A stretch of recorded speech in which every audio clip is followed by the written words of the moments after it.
तो चलो, तो आज हम बहुत इम्पॉर्टेंट टॉपिक पढ़ेंगे, है ना, वेक्टर्स का। लास्ट लेक्चर में हम लोगों ने इक्विलिब्रियम, लामीज थ्योरम और ये सारी बातें की है ना।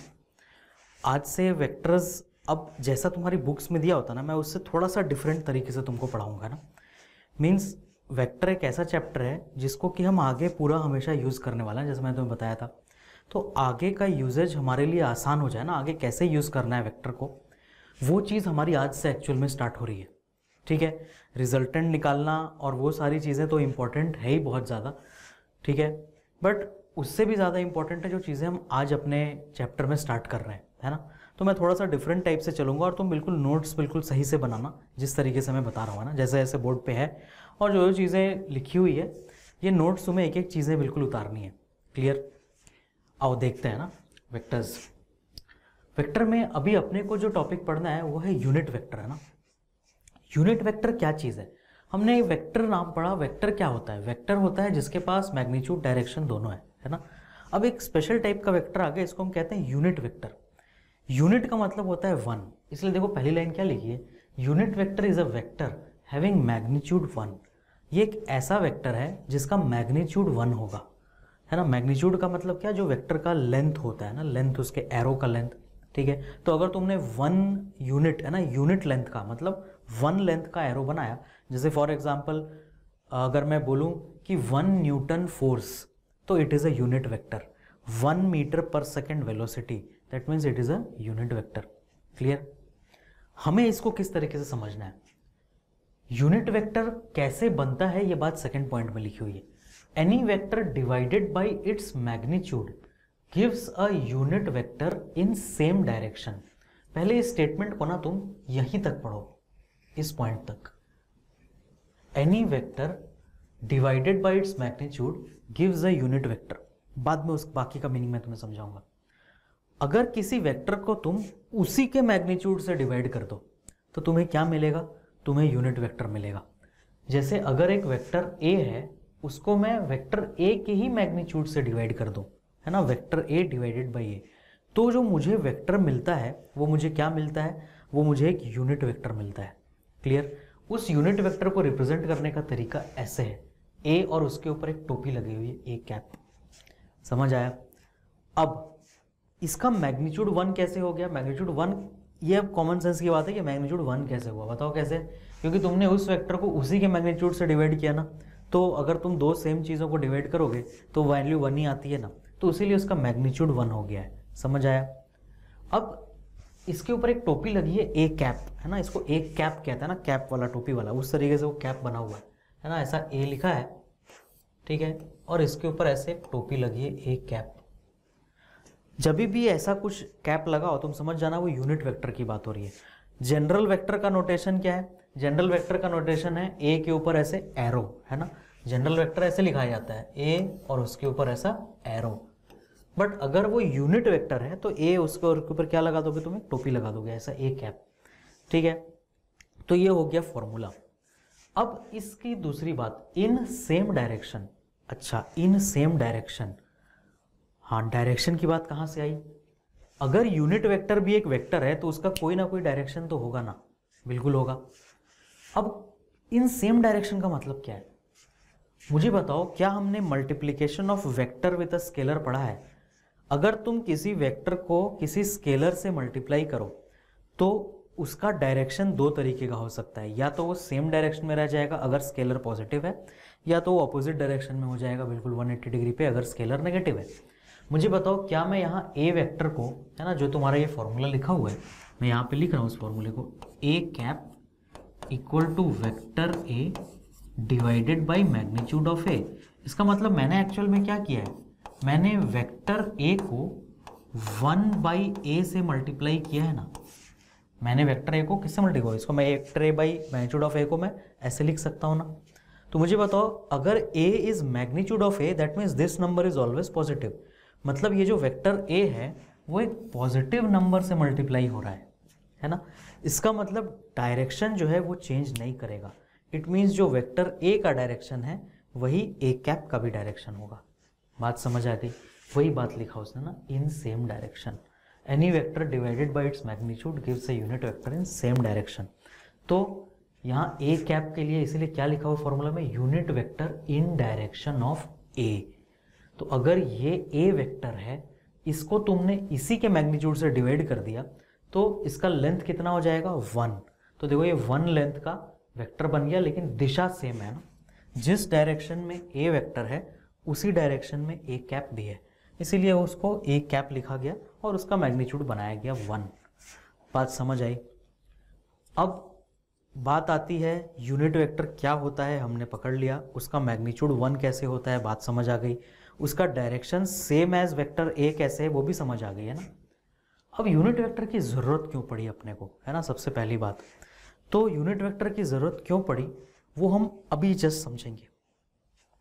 हमें कुछ स्पेशल टाइप के यूनिट वेक्टर्स पढ़ने हैं, है ना, कुछ स्पेशल टाइप के along X Y and Z axis, है ना, 3 एक्सिस अपने जनरली डिफाइन होते हैं, है ना। मान लो ये तुम्हारा एक्स एक्सिस है, ये तुम्हारा वाई एक्सिस है। तो अगर मैं एक्चुअल में जेड एक्सिस बनाऊंगा ना तो मुझे कैसा बनाना चाहिए, मुझे ना यहाँ पे ऐसे डॉट करके ना ऐसे बनाना चाहिए कि पता चले कि जेड एक्सिस यहाँ से ऐसे बाहर की तरफ आएगा, है ना। बट हम उसको बोर्ड पे बनाने के लिए क्या करते हैं, है ना, बोर्ड पे बनाने के लिए हम उसे क्या करते हैं, हम जेड एक्सिस को इस तरीके से बना देते हैं, ठीक है। This is our Z axis, और हर एक्सिस के बीच का जो एंगल है वो कितना होता है 90 डिग्री, ठीक है। तो ये तुम्हारा X Y and Z axis, ठीक है। इनके दिशा में जैसे ए कैप क्या था, देखो ए कैप क्या है, unit vector in direction of vector A, ठीक है। मतलब अगर कोई एक वेक्टर ए है वो किसी भी दिशा में हो सकता है, तो मुझे जो उसका यूनिट वेक्टर मिलेगा वो भी उस वेक्टर ए की दिशा में ही मिलेगा, तो वो बात हो गई खत्म। लेकिन अपने को 3 स्पेशल टाइप के यूनिट वेक्टर डिफाइन करना है। एक ऐसा यूनिट वेक्टर जो x की दिशा में हो, एक ऐसा जो y की दिशा में हो, और एक ऐसा जो z की दिशा में हो। तो उनका ना कुछ स्पेशल नाम दिया गया। जो x एक्सिस की दिशा का यूनिट वेक्टर होता है उसको नाम दिया गया आई कैप, समझ आया। x एक्सिस की दिशा का यूनिट वेक्टर का नाम क्या दिया गया, आई कैप। y एक्सिस की दिशा में ना यूनिट वेक्टर इन y डायरेक्शन और अलोंग y एक्सिस, उसको क्या नाम दिया गया, j कैप। यूनिट वेक्टर इन z direction along z axis को क्या नाम दिया गया, k कैप, ठीक है। पूरी बात तुम्हें अभी समझ नहीं आ रही, बट अभी मैं तुम्हें एग्जांपल लिखता हूं। देखो अगर मेरे पास कोई सा भी वेक्टर a है ना, एग्जांपल नंबर 1, जिसको मैं बोल रहा हूं 5 आई कैप, ऐसे लिखा जाता है, 5 लिखा मैंने और आई कैप लिखा। इसमें 5 इसका मैग्नीट्यूड है और आई कैप तुमने लिखा है, इससे क्या पता चल रहा है कि उसका जो डायरेक्शन है वो टुवर्ड्स पॉजिटिव एक्स एक्सिस है, क्योंकि ये +5 आई कैप है, ठीक है। मैग्नीट्यूड कितना है इस वेक्टर का, इस वेक्टर का मैग्नीट्यूड है 5 और इस वेक्टर का डायरेक्शन है पॉजिटिव, है ना, प्लस और v लिख रहा हूं मैं, पॉजिटिव एक्स एक्सिस। सिमिलरली अगर मैं कोई वेक्टर लिखूं b जो है -3 आई कैप, तो इस वेक्टर का मैग्नीट्यूड है कितना, -3 नहीं +3, क्यों, क्योंकि मैग्नीट्यूड हमेशा पॉजिटिव होता है। बट ये माइनस साइन क्या दिखा रहा है, माइनस साइन दिखा रहा है कि इसका जो डायरेक्शन है वो नेगेटिव एक्स एक्सिस की तरफ है। बात समझ आई सभी को। तो ये यूनिट वेक्टर लिखने का तरीका है। जैसे अब तुम सोचो इससे फायदा क्या हुआ, है ना, मैं तुम्हें बताता हूं इससे फायदा क्या हुआ। लेट अस से कि मेरे पास ऐसे 4 डायरेक्शन थे, है ना, हमने लिखा था ऐसे ईस्ट, इधर लिखा था वेस्ट, इधर लिखा था नॉर्थ, इधर लिखा था साउथ, ठीक है। मेरे पास एक कार है जो कि ईस्ट की तरफ जा रहा है और उसकी वेलोसिटी है 5 मीटर पर सेकेंड, है ना, उसका स्पीड है 5 मीटर पर सेकेंड और उसका डायरेक्शन क्या है, टुवर्ड्स ईस्ट। तो अगर मुझे इसका वेलोसिटी वेक्टर लिखना होगा ना, तो मैं क्या लिखूंगा बताओ। तो मुझे ऐसा लिखना पड़ेगा 5 metre per second towards east, बोलो ऐसे ही लिखूंगा ना मैं, टुवर्ड्स ईस्ट, है ना, 5 मीटर्स पर सेकेंड टुवर्ड्स ईस्ट। बट मुझे बताओ, अगर मैं यहाँ पे एक्सिस डिफाइन कर दूँ और ये बात बोल दूँ कि ये मेरा एक्स एक्सिस है इस साइड और ये मेरा वाई एक्सिस है इस साइड, है ना, ये मेरा ओरिजिन है, तो इधर नेगेटिव एक्स हो जाएगा और इधर नेगेटिव वाई हो जाएगा ना नीचे की तरफ। तो मुझे बताओ, मैं इसी वेलोसिटी वेक्टर को क्या आसानी से 5 आई कैप मीटर पर सेकेंड नहीं लिख सकता था? एक ही बात, 5 आई कैप देखते तुम्हें पता चल गया क्या कि वो वेक्टर किस दिशा में जा रहा है, वो ज़रूर ईस्ट की दिशा में जा रहा है। क्यों? क्योंकि एक्स एक्सिस की तरफ है ईस्ट। तो देखो, उतना लंबा ना लिख करके हमने छोटे से में उस बात को बता दिया।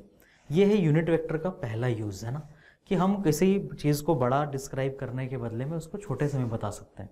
क्लियर? उसी तरह मान लो अगर मेरे पास, हाँ, लेटस से कोई इसको हम v1 स्पीड बोल देते हैं, तो ये तुम्हारा जो वेक्टर है ये v1 वेक्टर हो जाएगा ना।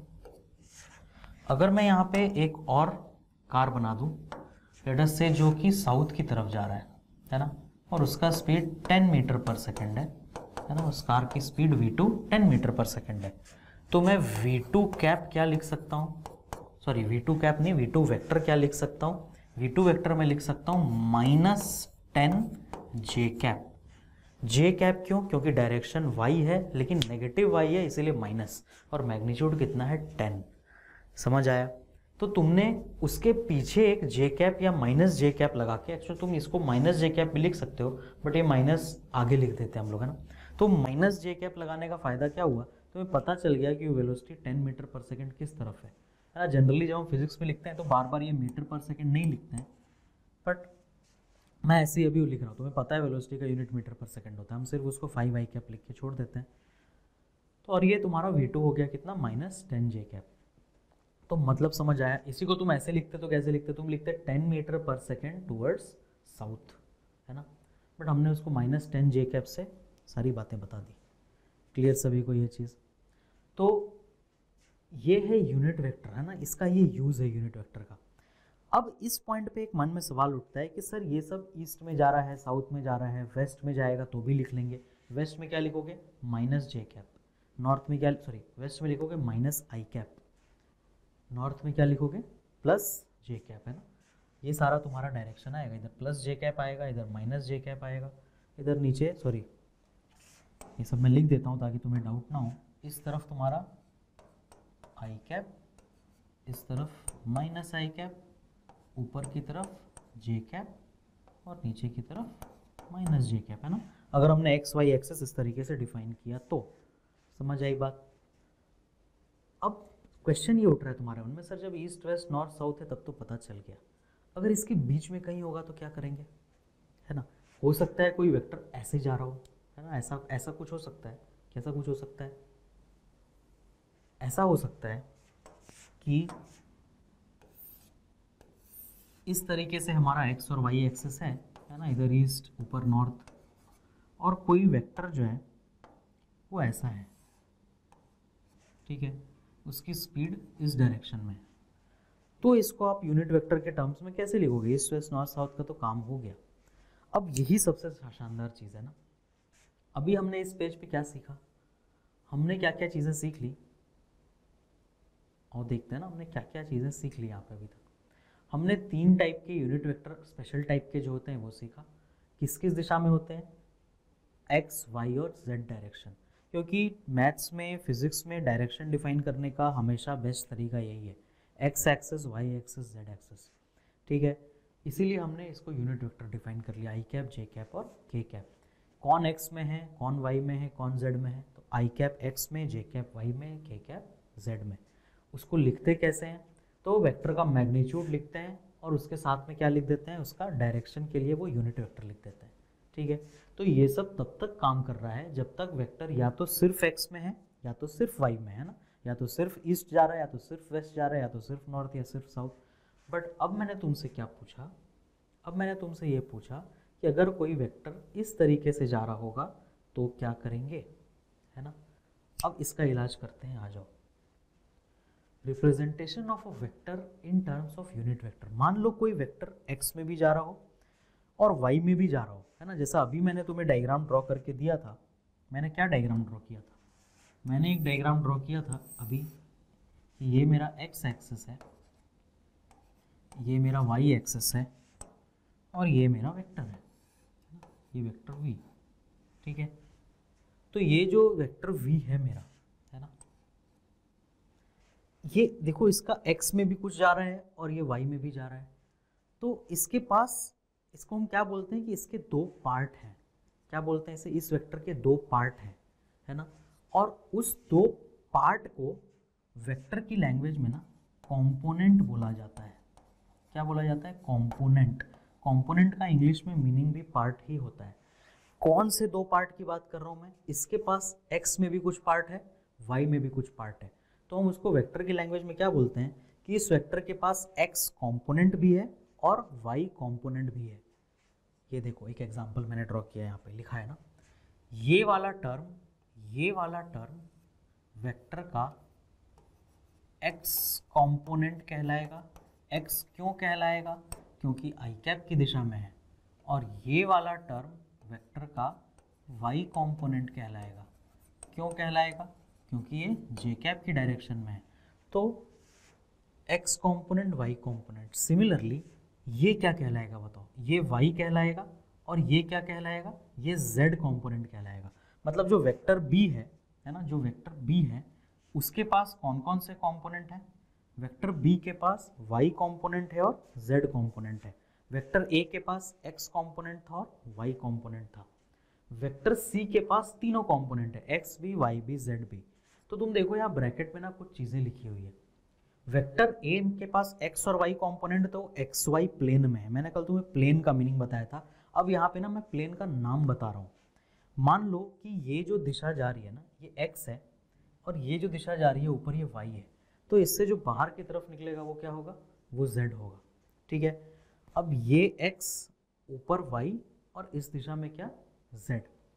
तो तुम ऐसा बताओ मुझे कि अगर ये x और ये y है, तो ये जो पूरा बोर्ड है इस पे x और y एक्सिस बने हुए हैं, और z एक्सिस कहाँ बना हुआ है, z एक्सिस इससे ऐसे बाहर की तरफ निकल रहा है।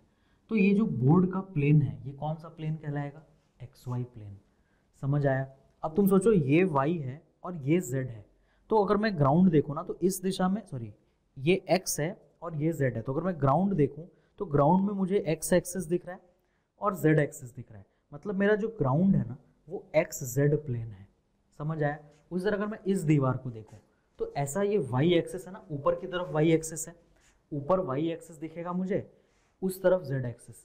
तो ये वाला जो दीवार है ये मेरे लिए yz प्लेन हो गया। समझ आया। जिस दो एक्सिस से जो भी प्लेन बनेगा उसको हम उस प्लेन का नाम दे देते हैं। फिर से देखो, इस दिशा में x, ऊपर y, इधर z। तो इस दिशा वाला जो लाइन है वो ये लाइन है, इस दिशा वाला जो लाइन है वो ग्राउंड पे मेरे नीचे यहाँ पे ये लाइन है ना।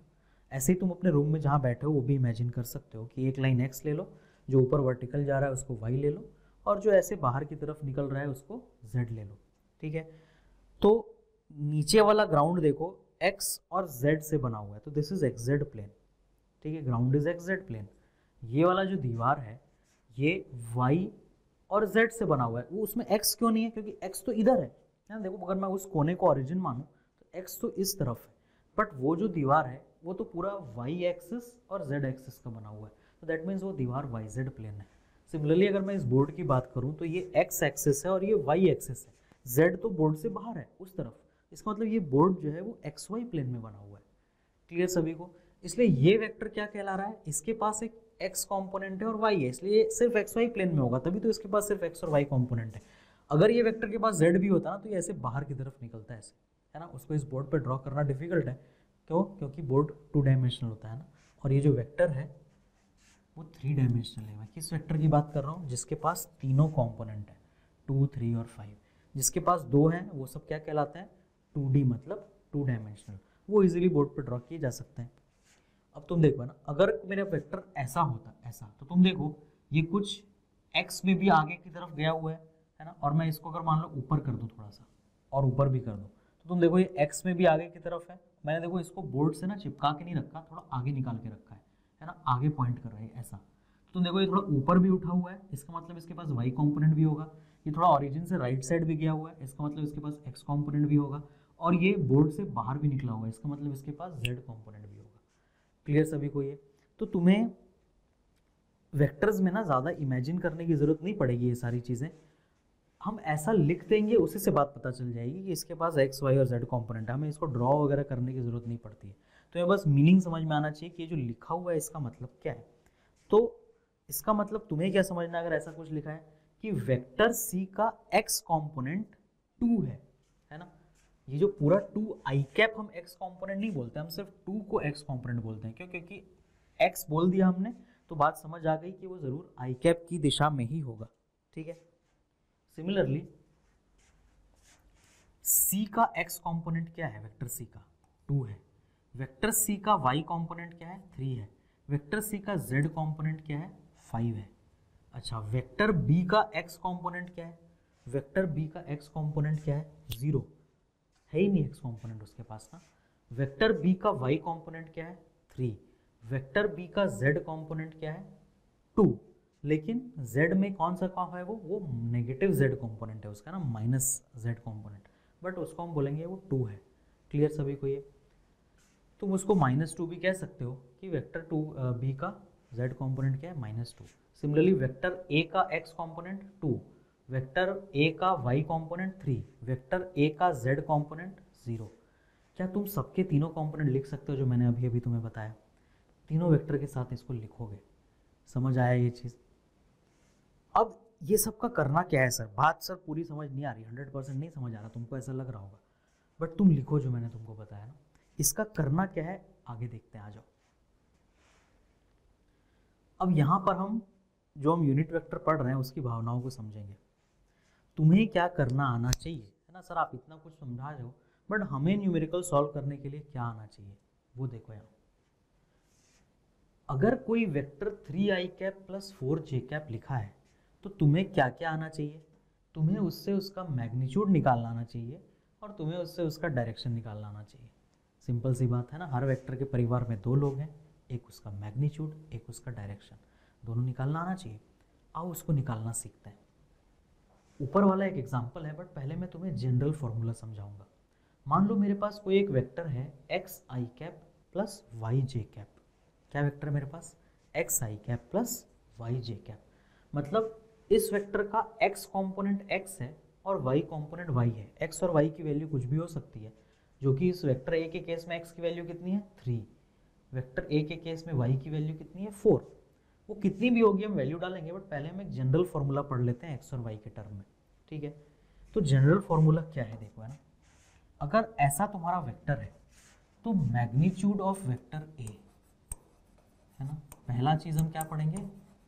मैग्नीट्यूड ऑफ वेक्टर ए, है ना, जिसको हम कहते हैं सिर्फ ए, या फिर एरो लगा के तुम मॉड्यूलस वाला साइन भी लगा सकते हो। वो होता है under root of X square plus Y square. कहाँ से आया फॉर्मूला अभी बताऊंगा मैं तुम्हें। डायरेक्शन ऑफ वेक्टर ए, है ना, डायरेक्शन ऑफ वेक्टर ए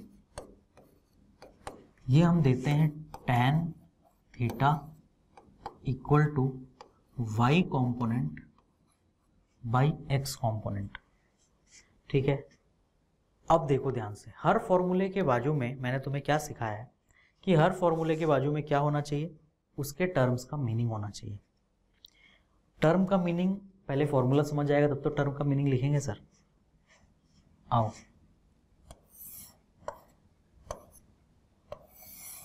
मान लो तुम्हारे पास कोई एक ऐसा वेक्टर है, ठीक है, वेक्टर ए, और ये है एक्स आई कैप प्लस वाई जे कैप। अच्छा, एक्स और वाई दोनों कैसे है इसके पास? क्योंकि तुम ध्यान से देखो, ये वेक्टर एक्स में भी कुछ आगे बढ़ा हुआ है और वाई में भी कुछ आगे बढ़ा हुआ है ना, ऊपर की तरफ। तो इसका मैग्नीट्यूड ऐसा कैसे हो गया? अब मैं तुम्हें ध्यान से बताता हूं। देखो, अगर मैं यहां पर से एक परपेंडिकुलर लाइन ड्रॉप करूं इस जगह पे, तो ये जो लेंथ है ना तुम्हारा, यही वो x होता है। मतलब ये तुम्हें ये बताएगा कि वेक्टर x में कितना आगे बढ़ा हुआ है ना, कहां तक x में इसका मैग्नीट्यूड कहां तक पहुंचा है। क्लियर सभी को ये चीज। इसका मतलब अगर मैं इस पॉइंट को ओरिजिन बोलूं तो ये वाला जो पॉइंट है इसका जो कोऑर्डिनेट आएगा, कोऑर्डिनेट्स आएगा, उसका x कोऑर्डिनेट क्या होगा, x होगा। सिमिलरली अगर मैं एक परपेंडिकुलर लाइन यहां पे खींचूं तो ये जो लेंथ होगा ये कितना होगा, ये y होगा। समझ आया? तभी हम उस वेक्टर को एक्स आई कैप प्लस वाई जे कैप कह सकते हैं। इसका मतलब x कंपोनेंट होने का मतलब क्या है कि तुमने वहां से एक परपेंडिकुलर खींचा इधर। क्लियर? इस चीज को प्रोजेक्शन भी बोला जाता है या फिर कंपोनेंट भी बोला जाता है। प्रोजेक्शन नाम से डरने की जरूरत नहीं है। प्रोजेक्शन मतलब अगर x एक्सिस पे प्रोजेक्शन निकालना है तो x एक्सिस पे परपेंडिकुलर खींच दो, है ना। y एक्सिस पे प्रोजेक्शन निकालना है तो y एक्सिस पे परपेंडिकुलर खींच दो। तो ये y का प्रोजेक्शन हो गया और ये x का है ना। ऐसा नहीं कि प्रोजेक्शन सिर्फ x में होता है, ये y का प्रोजेक्शन है ना, इधर भी प्रोजेक्शन होता है, ये y प्रोजेक्शन है। ठीक है, ये y प्रोजेक्शन है। समझ आया? ये क्या है, ये लेंथ इस वेक्टर का y प्रोजेक्शन या y कंपोनेंट। ये लेंथ क्या है, इस वेक्टर का x प्रोजेक्शन या x कंपोनेंट। हम ज्यादातर कंपोनेंट वर्ड यूज करेंगे, प्रोजेक्शन वर्ड तुम्हारी बुक में यूज होता है। ठीक है। और न्यूमेरिकल्स जब तुम देखोगे कि न्यूमेरिकल्स में वो कंपोनेंट वर्ड ही यूज करता है, बट थ्योरी पढ़ाते वक्त एक प्रोजेक्शन टर्म का यूज होता है, तो तुम्हें वहां कंफ्यूज होने की जरूरत नहीं है। इनफैक्ट तुम्हें कहीं कोई बुक से थ्योरी पढ़ने की जरूरत नहीं है, सब तुम्हारे नोट्स में होगा। समझ आई बात? प्रोजेक्शन और कंपोनेंट। अब मुझे बताओ, अगर ये लेंथ y है ना, तो ये लेंथ भी y है। तो अगर ये x है और ये y है तो मैग्नीट्यूड ये लेंथ हो गया ना।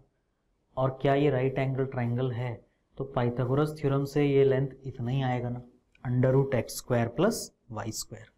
अब समझ आया मैग्नीट्यूड ऐसा क्यों लिखते हैं। क्लियर? अब वो tan थीटा क्या है मुझे बताओ। इस राइट एंगल ट्राइंगल में थीटा कहाँ बनाऊं मैं, तो y/x हो जाएगा। ये जो राइट एंगल ट्राइंगल बना है तुम्हारा, इसमें थीटा में किधर बनाऊं, तो tan थीटा y/x हो जाएगा। कोई शक किसी को? अब बात आई समझ में। तो मुझे a का डायरेक्शन कैसे पता चला, जो भी x एक्सिस से वो एंगल बना रहा है उससे मुझे वेक्टर a का डायरेक्शन पता चल जाएगा। क्लियर? तो ये तरीका है vector representation in terms of unit vector. मतलब 2D और 3D वेक्टर्स जो होते हैं आई कैप जे कैप, उससे हम उसका मैग्नीट्यूड और डायरेक्शन कैसे पता करेंगे। क्लियर? तो ये तुम्हारा तरीका है पता करने का। फॉर्मूले के बाजू में टर्म्स का मीनिंग लिखो। यहाँ पे x का मतलब क्या है, x का मतलब है x कंपोनेंट, y का मतलब क्या है, y कंपोनेंट, थीटा का मतलब क्या है, angle made by vector a with x axis. Very very important, angle made by vector a with x axis. क्यों इंपॉर्टेंट? क्योंकि अगर तुमने थीटा, जस्ट मैं लिख रहा हूं, अगर तुमने थीटा यहां ले लिया होता ना, angle made with y axis, तो tan थीटा में परपेंडिकुलर ये हो जाता और बेस ये हो जाता, तो फिर फॉर्मूला x/y बनता। बट जनरल हम कैसे डायरेक्शन लेते हैं, हम डायरेक्शन x एक्सिस से एंगल से लेते हैं, इसीलिए इसको थीटा डिफाइन नहीं किया जाता है और थीटा इसे डिफाइन किया जाता है। थीटा क्या लिखोगे, angle made by vector A with x axis, और y और x क्या है, y कंपोनेंट है, x कंपोनेंट। क्लियर सभी को? ये जो तुमने अभी अभी थ्योरी पढ़ी इस डायग्राम से, इसको बिल्कुल माइंड में सेट कर लो। ठीक है? कभी भी डाउट हो मैग्नीट्यूड, डायरेक्शन, आई कैप जे कैप में, यही तुम्हें हेल्प करेगा। क्लियर? आगे आओ। जो कुछ भी हमने पढ़ा अभी उसको हम अप्लाई करते हैं। मैंने तुम्हें 3 वेक्टर दिए हुए हैं, मुझे इनका मैग्नीट्यूड और डायरेक्शन पता करना है। ठीक है? तो एक एक करके करते हैं। आ जाओ ना। सबसे पहले question number 1। Question number 1 is 3i cap minus 4j cap. अब ध्यान से देखो है कि मैं क्या कर रहा हूं। मुझे क्या पता चल गया कि मेरे वेक्टर का x कंपोनेंट पॉजिटिव है बट y कंपोनेंट नेगेटिव है। x पॉजिटिव y नेगेटिव, मतलब ऐसा चारों में से किस क्वाड्रेंट में होगा, x पॉजिटिव और y नेगेटिव इस क्वाड्रेंट में होगा ना। इसका मतलब मेरा वो जो वेक्टर है वो इस क्वाड्रेंट में ड्रॉ होगा। This is my vector a, 3i cap minus 4j cap, ये है मेरा वेक्टर। और मुझे इस डायग्राम से क्या क्या पता चल गया, और मुझे ये पता चल गया कि दिस लेंथ इज 3 है ना, and this length is 4। Length की बात कर रहा हूं मैं, इसलिए गलती से -4 मत लिख देना ना, वो लेंथ है, सिर्फ मैं उस लेंथ की बात कर रहा हूँ। हाँ ऑब्वियस सी बात है कि ये वाला जो पॉइंट है यहाँ पे है ना, this point will be y equal to -4, that is clear. अब उसका मैग्नीट्यूड का तो अपने को डायरेक्ट फॉर्मूला पता है, तो हम क्या लिख लेंगे, √3 स्क्वायर प्लस 4 स्क्वायर, तो उसका मैग्नीट्यूड कितना आ जाएगा 5 है ना, ये मैग्नीट्यूड कितना हो जाएगा 5, वो तुम डायरेक्ट लिख सकते हो, उसके लिए तुम्हें कुछ करने की जरूरत नहीं है। √3 स्क्वायर प्लस 4 स्क्वायर है ना, ऐसा मत करना कि 3 स्क्वायर माइनस 4 स्क्वायर कर दिया, हमेशा फॉर्मूला क्या है, जो जनरल फॉर्मूला पढ़ा हमेशा वही फॉलो करोगे है ना, x square plus Y square. और तुम अगर गलती से y को -4 लिखते भी हो तो -4 किसी भी नेगेटिव नंबर का स्क्वायर पॉजिटिव ही हो जाता है, तो 3i कैप -4j कैप हो तब भी मैग्नीट्यूड 5 आएगा, 3i cap plus 4j cap हो तब भी मैग्नीट्यूड 5 आएगा। ठीक है, तो मैग्नीट्यूड कितना हो गया इसका, एक एक करके स्टेप वाइज है ना, इस वेक्टर का मैग्नीट्यूड कितना हो गया 5। अब डायरेक्शन की बात, तो ध्यान से देखो ना कि डायरेक्शन मैं कैसे निकाल रहा हूं। तुम थीटा कहां से लोगे, एक्स एक्सिस से। अब मुझे बताओ ये जो थीटा मैंने लिया है ना, उसका परपेंडिकुलर 4 है और बेस 3 है, जो कि था परपेंडिकुलर बाई बेस। अब वहां तुम बोलोगे सर ये तो -4 है, तुम्हें माइनस देखने की जरूरत नहीं है, क्योंकि वो माइनस तुम्हें क्या बता रहा है, वो माइनस बस तुम्हें इतना बता रहा है कि वेक्टर 4th क्वाड्रेंट में बनेगा। उस माइनस से इतना ही पता चला ना, तुम्हें तो पता है ना वेक्टर 4th क्वाड्रेंट में बनेगा, तो उस माइनस का काम हो गया। अब तुम सिर्फ ये थीटा के ऊपर ध्यान दो, ठीक है, तो डायरेक्शन क्या होगा, tan थीटा इक्वल टू 4/3। इसका मतलब थीटा की वैल्यू क्या होगी 53 डिग्रीज है ना, tan 53 डिग्री क्या होता था 4/3। तो तुम पूरा डायरेक्शन कैसे लिख सकते हो, 53 डिग्री बिलो एक्स एक्सिस, बस उस माइनस का टेंशन मत लो, समझ आई बात। 53 डिग्री बिलो एक्स एक्सिस, मालूम है ना तुम्हें बिलो एक्स एक्सिस है, तो पता चल जाएगा ना वेक्टर कहाँ पर है। तो एग्जैक्ट डायरेक्शन तुम क्या लिखोगे है ना, डायरेक्शन का आंसर तुम क्या लिखोगे 53 डिग्री बिलो एक्स एक्सिस। ये हो गया काम हमारा पहले एग्जाम्पल का। ठीक है, सेकेंड एग्जाम्पल क्या कह रहा है, -12 + 16 है ना, -12 + 16। तो आओ example number 2, X axis Y axis, X negative Y positive, X negative Y positive, ये है ना। एक्स कंपोनेंट कितना, एक्स कंपोनेंट यहाँ पे ये जो लेंथ है ये 12 है और ये जो लेंथ है ये 16 है, तो मैग्नीट्यूड क्या लिखोगे √12 स्क्वायर प्लस 16 स्क्वायर है ना, मैग्नीट्यूड लिखोगे √12 स्क्वायर प्लस 16 स्क्वायर। तो अंडर यहाँ पे भी तुमने स्टेप वाइज लिखना, √3 स्क्वायर प्लस 4 स्क्वायर में तो बाद तुम सोचते रहोगे 5 किधर से आया। ठीक है, तो √16 स्क्वायर प्लस 12 स्क्वायर क्या आ जाएगा 20। तो इसका मैग्नीट्यूड कितना हो जाएगा, इसका मैग्नीट्यूड हो जाएगा 20। डायरेक्शन एक्स एक्सिस से थीटा, बोलो tan theta is equal to है ना, मैग्नीट्यूड जैसे मैंने वहां पे अलग हेडिंग मैग्नीट्यूड अलग हेडिंग डायरेक्शन लिखा, वैसे तुम अलग अलग करके लिखना। tan theta is equal to, बोलो परपेंडिकुलर है 16, बेस है 12, तो 4/3। तो फिर से थीटा की वैल्यू क्या आ गई 53 डिग्रीज। तो तुम डायरेक्शन का आंसर क्या लिखोगे, तुम डायरेक्शन का आंसर लिखोगे 53 degree above negative x axis है ना, वो नेगेटिव एक्स एक्सिस से 53 ऊपर है। सिमिलरली यहाँ पे तुम 53 degree below positive x axis लिख सकते थे। बात समझ आई? क्या तुम क्वेश्चन नंबर 3 खुद से कंप्लीट कर सकते हो? क्या तुम क्वेश्चन नंबर 3 खुद से कर सकते हो? करो, फिर मैं लिखता हूँ। अगर थीटा की वैल्यू नहीं पता चलेगी तो tan इनवर्स करके छोड़ देना। ठीक है, करो पॉज करके। चलो क्वेश्चन नंबर 3 करते हैं ना। -8i cap plus 16j cap,